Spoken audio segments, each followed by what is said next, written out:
Welcome to the best gambling show on the internet. This is the home of the money pick. Make sure you hit the like button. Make sure you subscribe. This is the week one upsets to bet. Mr. Upset here. Make sure you go check out the week one Vegas spread picks that I uploaded yesterday. I'm looking forward to making more money with you guys. Again, a lot of you guys have been with me 3-4 seasons, and you know what we do.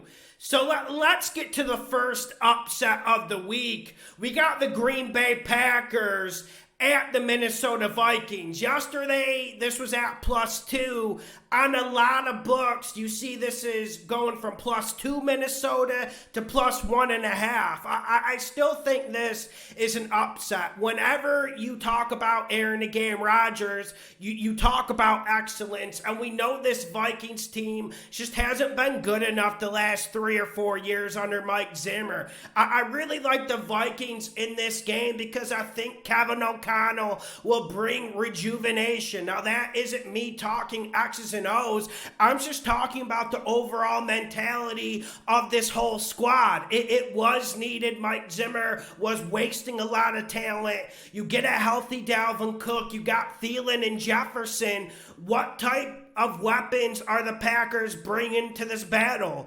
They're bringing Dobbs, they're bringing Cobb, they got a few decent running backs, but Bakhtiari probably won't play for the Packers. I think the Vikings defensive line can get at Aaron Rodgers this game. Zadarius Smith, Daniel Hunter, I think they're the stars of this game, and I want to say this Vikings offense has been good the last few years, even with Kirk Cousins. I know a lot of you guys are hesitant on Kirk Cousins.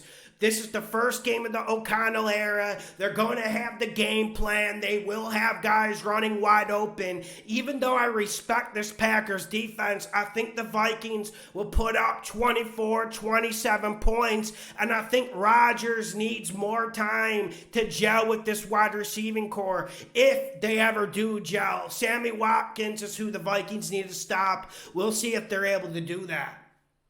Next game, we got the Jacksonville Jags at the Washington No Names. Jags are +3, and I know, you guys are probably yelling at home saying, Lawson, when are you going to stop being a Trevor Lawrence mark? Haven't you fallen enough? Actually, we didn't fail on the Jags last year on this upset show. We hit 2 of them, which, they don't get a lot of wins, so it counts for something.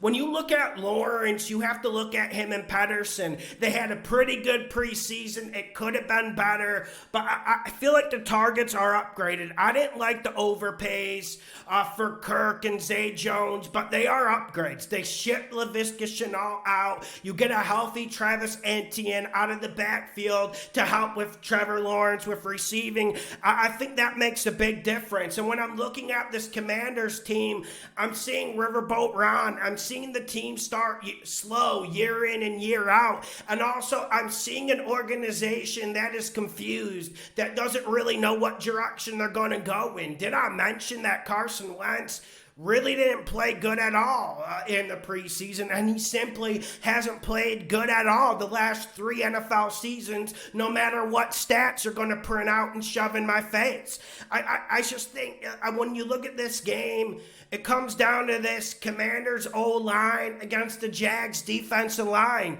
Washington's going to need to run this rock, and I think the Jags D-line has something to say about it. This Jags D-line is one of the best in football, and it's time for them to be that. I'm sick of the talking. I need to see walking, and I think the Jags strut on in there and get a win in FedEx or whatever the hell they're calling it nowadays. Next game, we got the Cleveland Browns, Jacoby, at the Carolina Panthers. Browns are +2.5. This one is not easy because the Browns have to run the ball to win this game. Panthers got Derek Brown and Matt Ioannidis up front, and that is something that isn't easy to move, even if you have dudes like Wyatt Teller and other dogs up front. but I do think the Browns will have a starch commitment to pounding this rock. And Jacoby Brissett was absolutely lost during preseason. I'm not here to make excuses. I'm not here to try to frame it any other way. He was like a lost puppy in preseason. But I think Stefanski, he wins this game. I think Stefanski gets a better play call package in than Matt Rule and that Panthers offensive coordinator.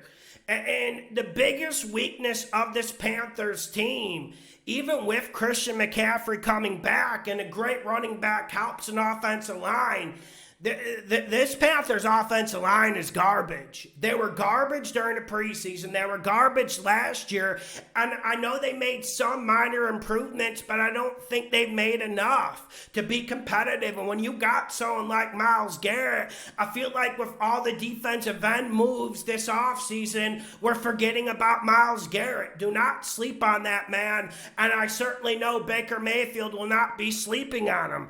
And then I'm hearing people say, yeah, man, the Browns are better even with Jacoby, but Baker Mayfield is going to be motivated. Baker is mad.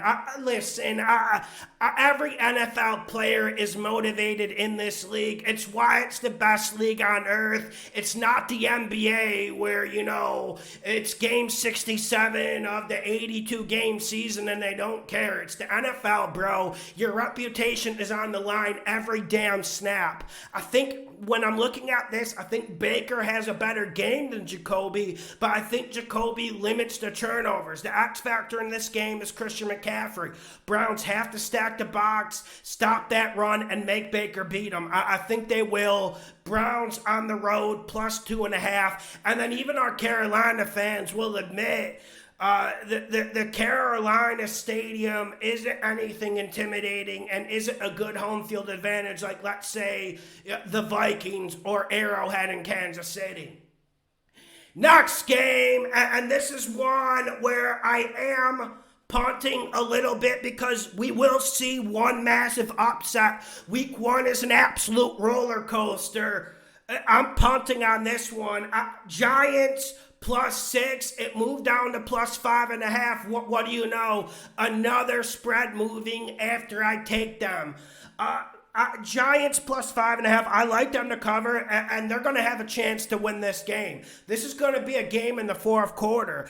And you know what? The Titans are the better football team. The Titans do have a very, very good head coach in Mike Vrabel. But after this offseason that the Titans had, you got to think there's going to be some repercussions. If Derrick Henry goes crazy, they will win this game. But I think this Giants defense is improved. Plus, I like the new scheme of Martindale. They're going to be aggressive. They're going to attack. They're going to blitz dudes. And when you blitz Ryan Tannehill, you get turnovers. Who does Ryan Tannehill have to play with, man? Robert Woods is going to take that pressure off. A big part of Ryan Tannehill's success was A.J. Brown. I like the Giants' defense in this matchup. Now, the Giants' offensive line isn't very good, but it is getting better, and I think they give Daniel Jones enough time. I think this is about Dabble digging into his pockets, keeping Daniel Jones on schedule, getting Saquon going. You're not going to run it great against the Titans, but if you stay consistent, you protect Daniel Jones, I think they'll do just enough in a dogfight, and I really like the under in this game. This is going to be an absolute dogfight, and it's going to be close. If it was last year's Titans against Joe Judge's Giants, it's a blowout, easy. Last game, Thursday Night Football, Bills at Rams, and I just wanted to mention this game because it's Rams +2.5, but you would feel like it's Rams +10 with the way the media is talking, the way some of you guys are talking. I understand it. The Bills won us a lot of money last year. The Bills are a damn good team. Josh Allen, the Stephon Diggs, is maybe the most electrifying thing I've seen in my 28 years of watching the NFL, but let's not sleep on this Rams team. Let's not sleep on boy genius McVay. Let's not say Matt Stafford is done because a few reports about an elbow when I saw him throwing 65, 70 yards in training camp on the dime to Allen Robinson. I think the Rams made enough improvements, and I don't think they're going to fade away this year. I don't think they're in vacation mode. Rams will bring the fight to the Bills, contrary to public belief. Make sure you hit the like button. Make sure you share the videos. The best gambling show on the internet. Thank you. How many days it gonna take? You switch on me and I ain't get a break. If I hop off, then the levee gon' break. If I take two, then I'm off into space. Put all that down, pour all that out. I'm done without, we on the now. Step after step, day by the day. Live for the night and I'm never gon' break.